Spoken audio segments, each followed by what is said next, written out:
Yuk. Assalamualaikum warahmatullahi wabarakatuh. Nama saya Danisa Krisma Adi Pradana, NIM D021804. Saya akan mempresentasikan tentang pelajaran evaluasi pembelajaran dengan dosen penampu Fatkul Imron, Sarjana Pendidikan Magister Olahraga. Ya, langsung saja. Yang pertama, saya akan menerangkan tentang penilaian sikap.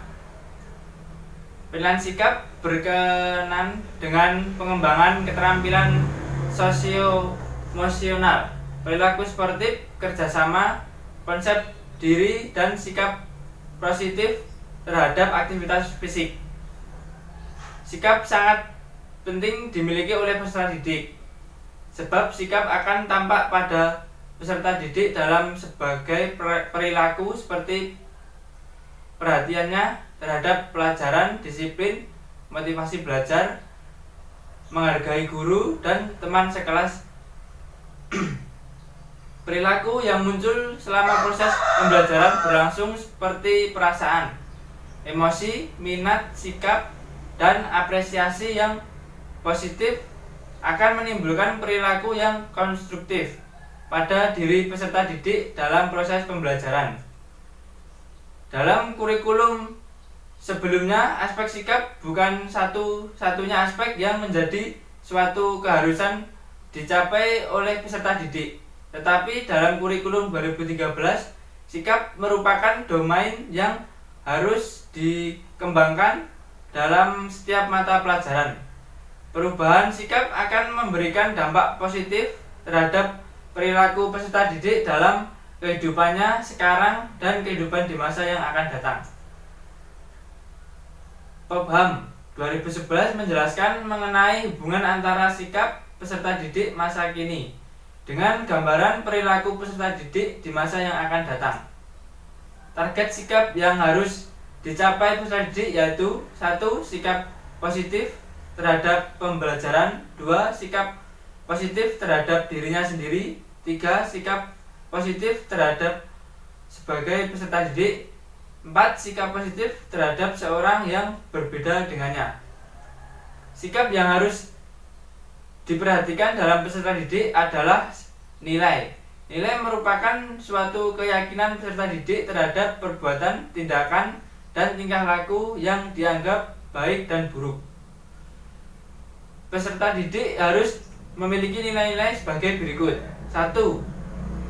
Kejujuran, yaitu peserta didik harus menghargai kejujuran dalam berinteraksi kepada orang lain. 2. Integritas, peserta didik harus mengikatkan diri pada kode nilai. 3. Keadilan, yaitu peserta didik harus memandang bahwa semua orang mendapat perlakuan yang sama. 4. Kebebasan, peserta didik harus yakin negara yang demokratis memberi kebebasan yang bertanggung jawab. Ruang lingkup penilaian sikap mengklarifikasi kemampuan tersebut yaitu 1. Menerima, yaitu kepekaan dalam menerima rangsangan dari luar yang datang kepada peserta didik dalam bentuk masalah, situasi, gejala, dan sebagainya. Sikap pada tahapan ini adalah 1. Peserta didik membaca sejarah tentang wanita dan olahraga yang berlangsung di Amerika Serikat. 2. Peserta didik mendengarkan peserta didik lain dalam menjelaskan kegemarannya dan seterusnya. 2. Menanggapi atau menjawab, yaitu reaksi yang diberikan peserta didik terhadap stimulasi yang datang dari luar yang tercermin dalam kemampuan berdiskusi, debat, setuju terhadap sesuatu yang didengar atau dilihatnya. 3. Menilai, yaitu kemampuan peserta didik untuk menilai dan memberikan kepercayaan terhadap gejala atau stimulus tadi. 4. Mengelola, yaitu pengembangan dari nilai ke dalam satu sistem organisasi termasuk hubungan satu nilai dengan nilai lainnya. 5. Menghayati, yaitu keterpaduan semua sistem nilai yang lebih dimiliki peserta didik yang mempengaruhi pola kepribadian dan perilakunya dalam kehidupannya. Yang kedua, saya akan menjelaskan tentang penilaian pengetahuan. Penilaian pengetahuan adalah kompetisi keterampilan. Setelah ada kebijakan baru terkait pengembangan kurikulum, penilaian pengetahuan merupakan suatu proses of acquiring and assessing knowledge as thinking, recognizing, memorizing, and rehearsing, creating, dan understanding. Ruang lingkup pengetahuan. Pengetahuan mengacu pada klarifikasi Bloom yang menunjukkan bahwa pada proses pengetahuan terus meningkat, yaitu berupa tingkat hierarki yang harus disesuaikan dengan tingkat pengetahuan dan tahap pengembangan peserta didik dan bersifat realistik. Kompetisi pengetahuan dalam taksonomi Bloom 1956 diklarifikasikan menjadi 6 tingkatan proses kognisi yang tersusun secara sistematis, yaitu dari berpikir yang sederhana sampai berpikir kompleks. Batasan tingkatan pengetahuan menurut taksonomi Bloom. 1. Pengetahuan. Pengetahuan adalah kemampuan untuk mengungkapkan atau meningkat kembali fakta-fakta yang sederhana, baik konsep, istilah, atau harus mengerti. Peserta didik dituntut untuk dapat menyebutkan kembali atau menghafal saja. 2. Pemahaman. Pemahaman adalah kemampuan yang menuntut peserta didik mampu memahami atau mengerti tentang arti atau konsep dan fakta yang telah diketahuinya. 3. Penerapan. Penerapan adalah kemampuan yang menuntut peserta didik menggunakan atau menerapkan informasi yang telah diketahuinya dalam situasi baru. 4. Analisis. Analisis kemampuan peserta didik untuk menganalisasi atau menguraikan situasi tertentu ke dalam komponen-komponen atau unsur-unsur pembentukannya. 5. Sintesis adalah kemampuan peserta didik untuk memadukan sebagai unsur atau komponen-komponen ke dalam suatu bentuk yang menyeluruh. 6. Evaluasi. Evaluasi adalah kemampuan peserta didik untuk menilai suatu pernyataan, konsep, situasi tertentu berdasarkan kriteria tertentu. Presentasi kemampuan berpikir peserta didik pada kompetisi pengetahuan pada setiap tingkatan diberikan bobot sebagai berikut. Pengetahuan 25%, pemahaman 10%, penerapan 35%, analisis 20%, sintesis 5%, dan evaluasi 5%. 1. Pengetahuan faktual. Pengetahuan faktual adalah pengetahuan tentang elemen-elemen dasar yang harus diketahui peserta didik. Pengetahuan ini meliputi 1. Pengetahuan tentang termologi.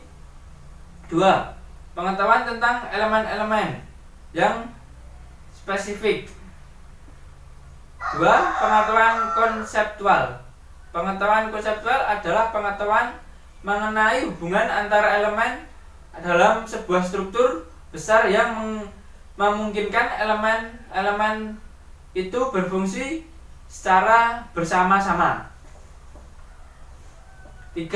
Pengetahuan prosedural.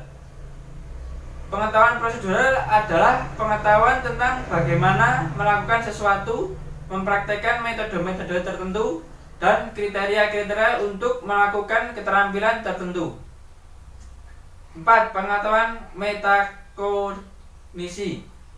Pengetahuan metakognisi adalah pengetahuan mengenai kognisi secara umum, kesadaran, dan pengetahuan mengenai kognisi diri sendiri.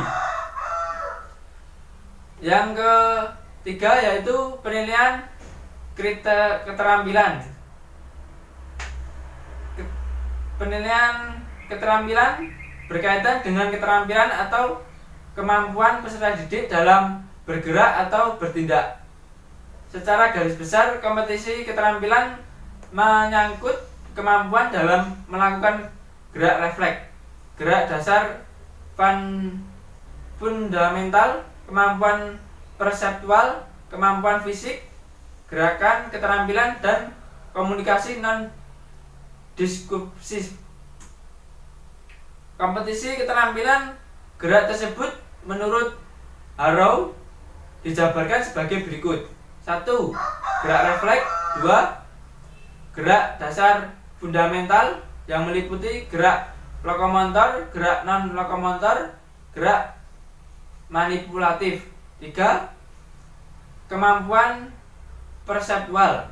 4. Kemampuan fisik. 5. Keterampilan kompleks. 6. Non-deskriptif. Ruang lingkup penilaian keterampilan. Penilaian pada kompetensi keterampilan menurut Kunandar dibagi dalam 5 jenjang proses berpikir, yaitu 1.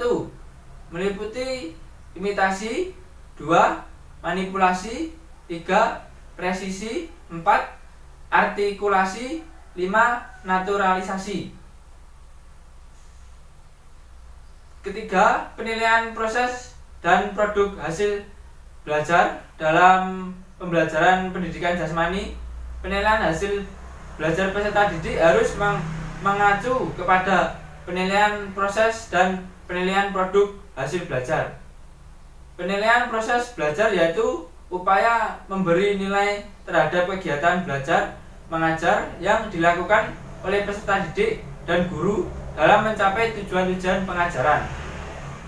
Yang keempat, teknik dan instrumen penilaian keterampilan.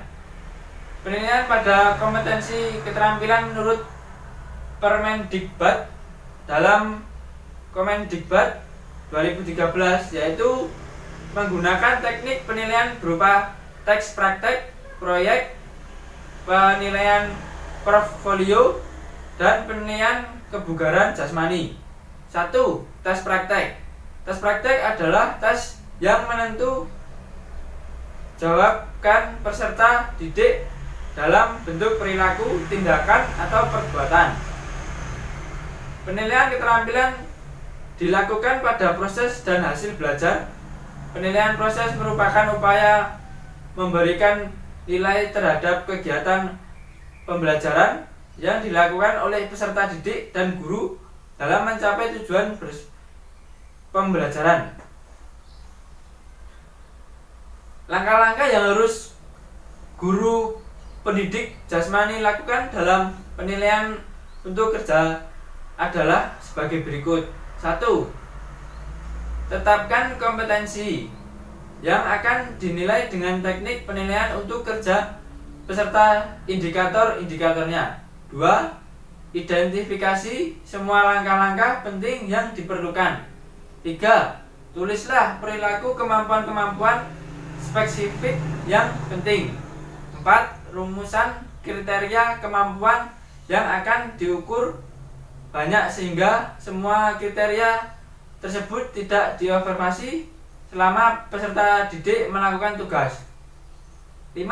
Definisikan dengan jelas kriteria kemampuan-kemampuan yang akan diukur, akan karakteristik produk yang dihasilkan harus dapat diamati. 6. Urutan kriteria-kriteria kemampuan yang akan diukur berdasarkan urutan yang akan diamati. 7. Kalau ada periksa kembali dan